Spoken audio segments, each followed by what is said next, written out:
Bonjour, bonsoir, j'espère que vous allez bien, que tout se passe bien pour vous. Alors aujourd'hui c'est une petite vidéo pour ma playlist 100% Antilles, pour la sphère antillaise. Et le sujet du jour c'est le colorisme aux Antilles.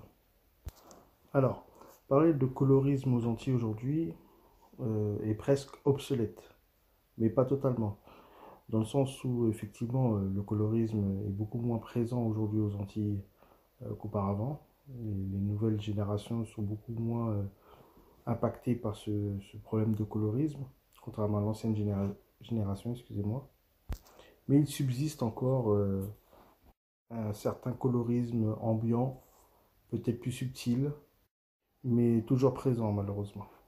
Alors, qu'est-ce que le colorisme? Pour ceux qui ne connaissent pas le colorisme, même s'il est vrai que c'est un sujet qui a été traité bon nombre de fois.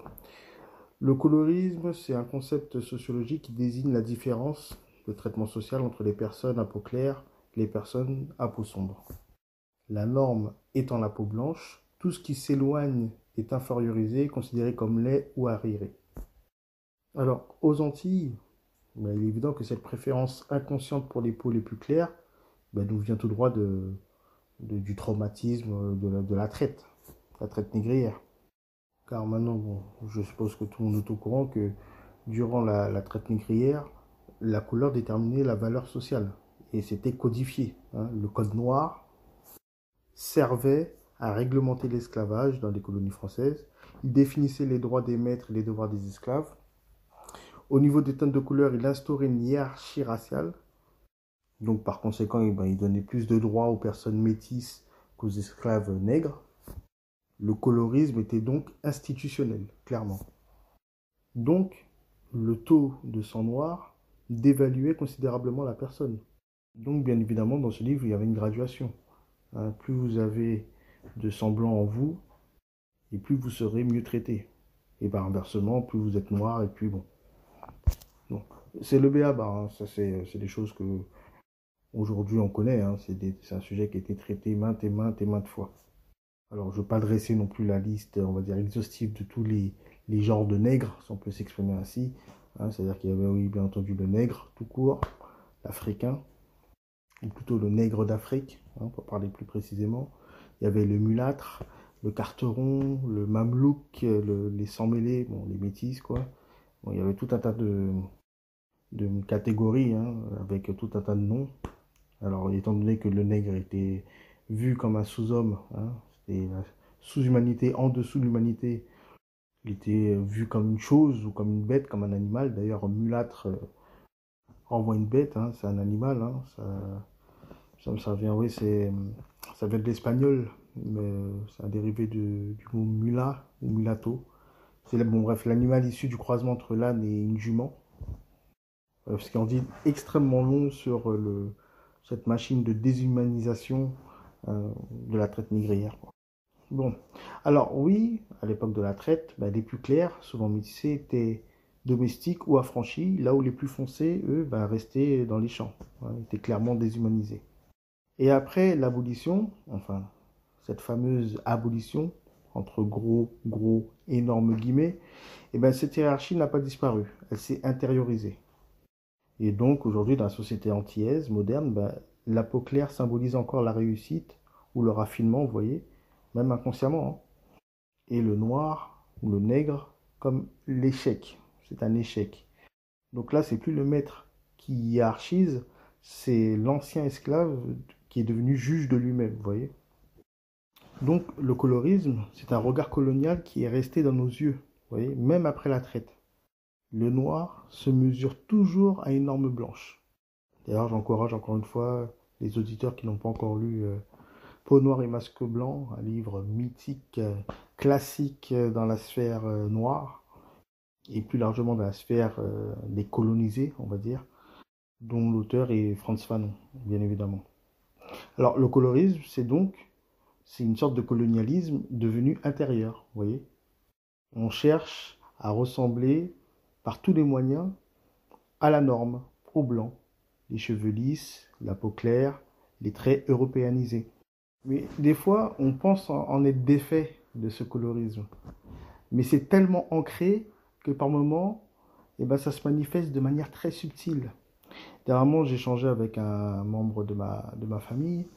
On parlait de Bob Marley. Et la personne me dit que ouais, Bob Marley, quel artiste magnifique. Et bon, c'est évident.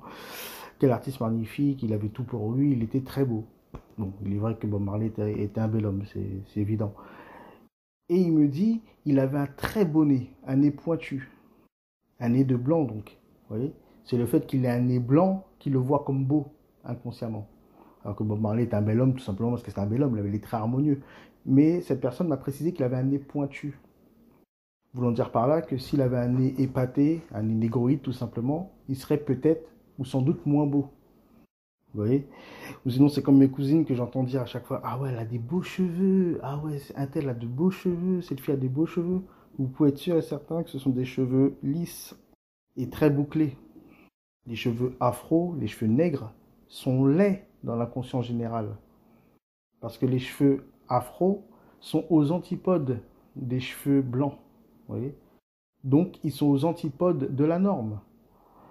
Et les gens qui vont défendre l'idée que les cheveux nègres sont moches, sont hideux, etc., eh ben, argumenteront en vous disant oui, mais c'est objectif parce que ce sont des cheveux qu'on ne peut pas coiffer, des fois ce sont des cheveux qui poussent peu, euh, mais ils ne se rendent pas compte qu'ils se basent sur une norme européenne et blanche.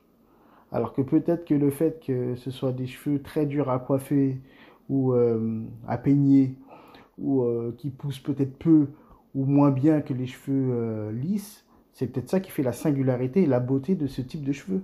La beauté est universelle, elle n'est pas exclusivement blanche ou européenne. Et il existe une beauté nègre. Et je ne parle pas forcément de la beauté nègre que les Occidentaux mettent en avant, car les Occidentaux, bien évidemment, eh ben, mettront en avant une beauté nègre qui se rapprochera de leur standard à eux. C'est parfaitement logique. Ou bien, plus sournoisement, ils imposeront des références de beauté nègre. Je fais exprès d'employer le mot nègre, hein, parce que j'aimerais que la sphère afro se réapproprie ce terme de nègre. Beaucoup mieux, et beaucoup plus respectable, et fait beaucoup plus sens dans ma tête que les mots comme noir, ou black skin, ou light skin, on va revenir un peu plus tard dans l'audio, hein, ces mots qui ne veulent strictement rien dire.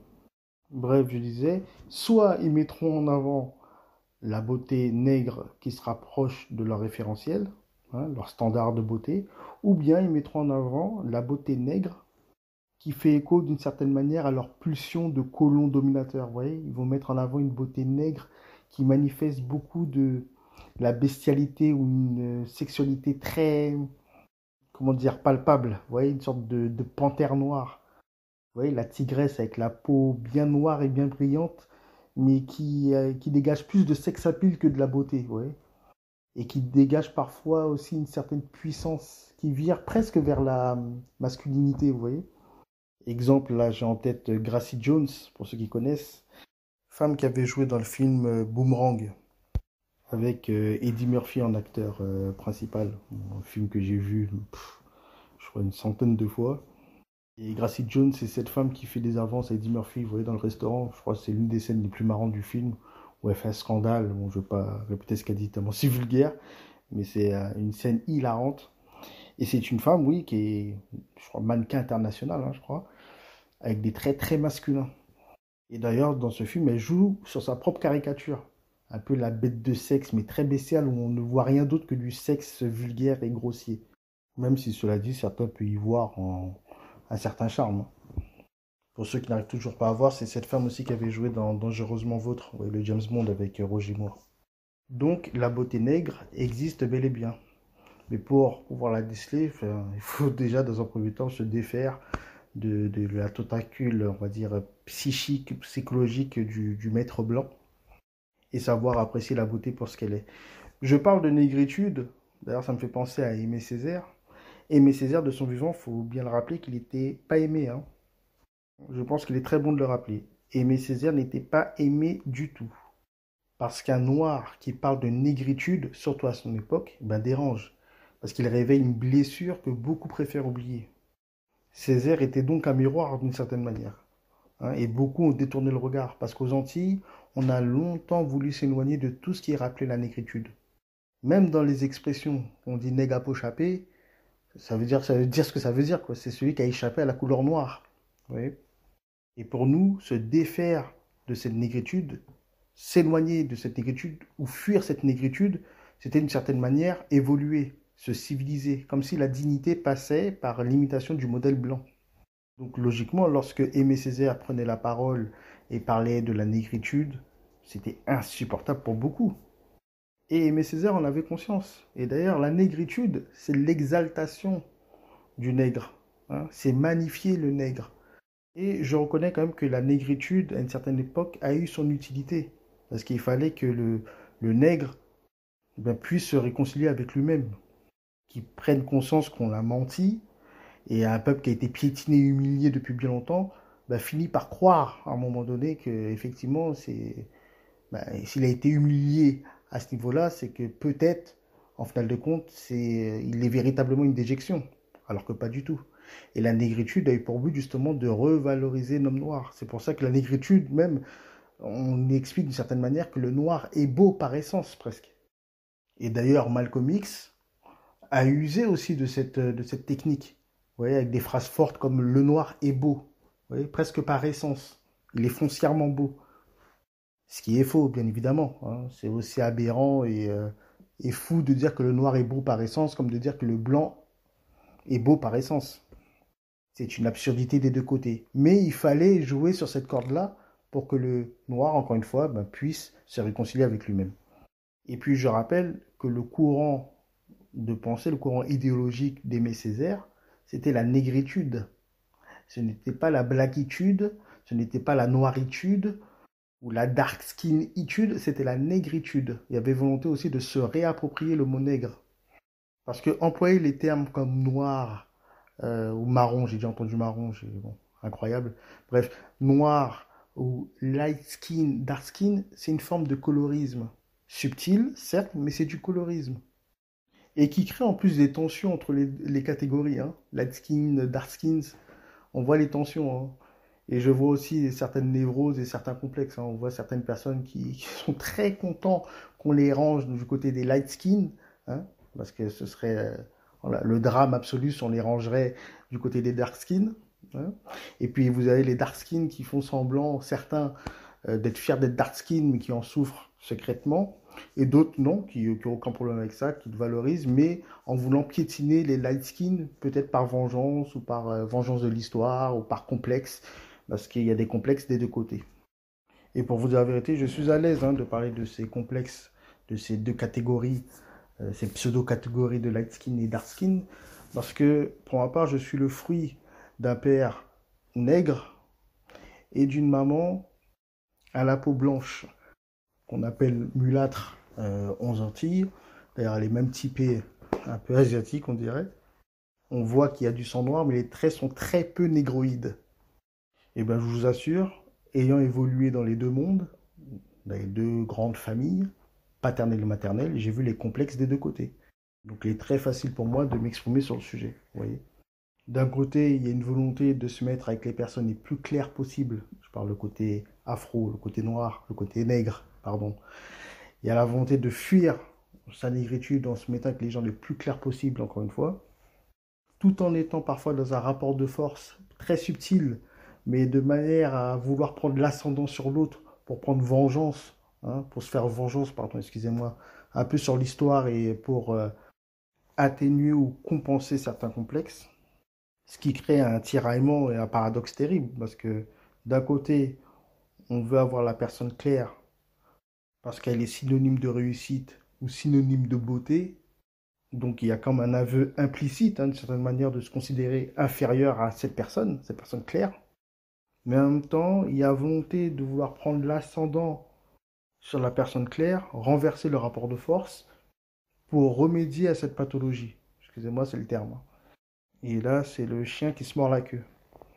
Et puis dans l'autre monde, dans le monde que certains appellent les light skin, ou les mulâtres, pardon du terme, du côté clair, on va dire, et le complexe sera le complexe de supériorité.